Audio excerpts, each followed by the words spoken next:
We're joined now by our Jeff Zeleny for more on Harris's candidacy. So what are you hearing from Democratic sources about President Biden's decision and what it means for Vice President Harris? Anderson, Vice President Harris began the day as Joe Biden's running mate. She's ending the day looking for one of her own. And that really ends this extraordinary bookend of American politics that upended this presidential campaign. But it's been extraordinary to watch hour by hour by hour since President Biden offered his endorsement. Other Democratic endorsements also kept coming through. Let's take a look at just a few of those. It started with former President Bill Clinton and Secretary Hillary Clinton, John Kerry, of course, the former Secretary of State and Democratic presidential nominee back in '04, Pete Buttigieg, Senator Patty Murray, some 25 senators, more than 60 House members. But perhaps more importantly of all, some of her rivals, or people who thought they would be their rivals, also offered their endorsement. Gavin Newsom, for example, North Carolina Governor Roy Cooper. The list goes on and on. But really, the extraordinary support also is extending out to the state delegations. 50 chairs, all Democratic chairs, have endorsed her in a phone call. The Tennessee delegation endorsed her. I spoke with the Tennessee chair earlier, and he said he believes it's important to show the country that the Democratic Party is unified around someone, but particularly the ones the people we are looking at tonight are potential running mates. We know that North Carolina Governor Roy Cooper is someone who has a relationship with Vice President Harris. They served as attorney generals together. Those two spoke on the phone earlier today. Also, Governor Josh Shapiro, of course, of Pennsylvania. Mark Kelly of Arizona. Certainly he has a strong life story. Governor Gretchen Whitmer is the only person on the screen there who has not offered her endorsement yet of the Harris campaign. However, she did speak on a staff call in Michigan, and she said it's all time to get in behind the Harris campaign. So even as all this was going on, it is now called the Harris for President campaign. Literally, the name on the door has changed. So, Anderson, it's been an extraordinary day, but as we near an end to it, she's coalesced so much support. There is still time, of course, for other Democrats to throw their names in, but that looks like an increasingly closing window here for the idea of an open convention. Yeah, I mean, let's talk about that time. I mean, how soon would other Democratic candidates have to declare in order to be competitive for the vice president? Look, it's a bit of a moving target here. This virtual roll call that we've been talking about so much is likely to happen between August 1st and August 7th. That is the window. So by then, someone would have to do the work that the vice president has been doing all day long. So we will see if anyone sort of raises their hand here, but the number of people who would do that, it really is diminishing. So as this week goes along, most Democrats we're speaking with think that she will have it wrapped up. Former President Barack Obama is one of the Democrats, Nancy Pelosi as well. They have not endorsed her, but I am told that is more to make this look like an open process, a competitive process that she needs to sort of win people over. And an aide to former President Obama tells me tonight that he's going to play the same role he played in the 2020 primary campaign to sort of wait and be the unifying factor should he need to be after all this process. Anderson, but we cannot state enough how much work that the vice president has done throughout the day. Of course, this contingency plan has been put into place. Yeah, Jeff Zeleny, thanks very much. The choice we make this November is going to decide the future of America for a very, very long time.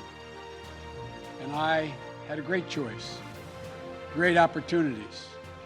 I had a great choice, but I have no doubt that I picked the right person to join me as the next Vice President of the United States of America, and that's Senator Kamala Harris.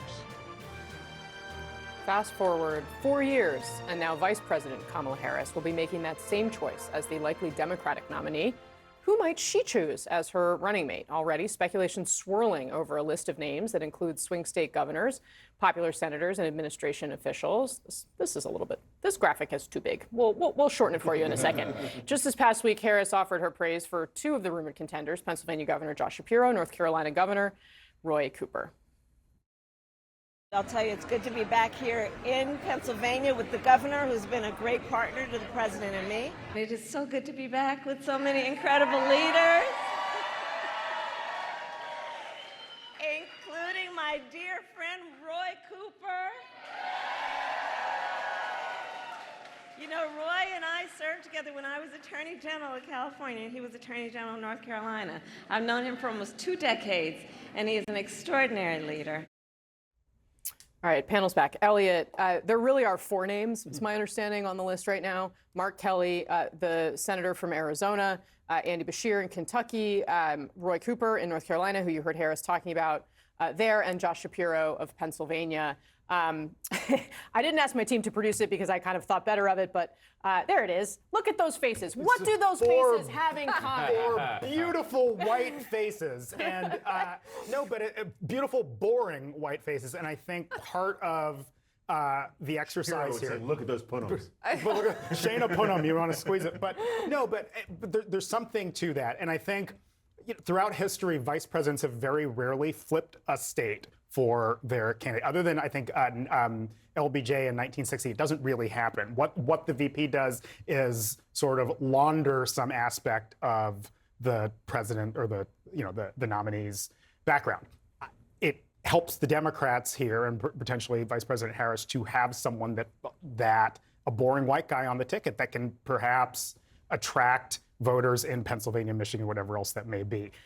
This is all the most bizarre election in our lives shaping up already, and it's hard to know if any of the conventional wisdom on any of this stuff will play out. But those are likely obvious faces that I think we end up with. Alex, do you think there's anyone high-low at this point?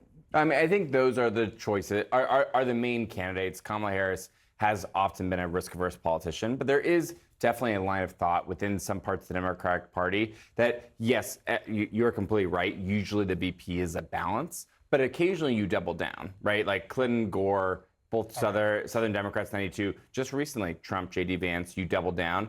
Maybe you actually pick another woman. You pick Gretchen Whitmer. You basically say, okay, you're going to have Hulk Hogan and the chair of the UFC introduce you right before your speech at the RNC. Okay, we're going to go full like boys versus girls here. But it's Very quickly, serious question, though. And frankly, for you both, I do ask the question of, is America ready to see 2 women on a ticket? Yeah. And I think it's a fair, particularly when the top candidate is a black woman.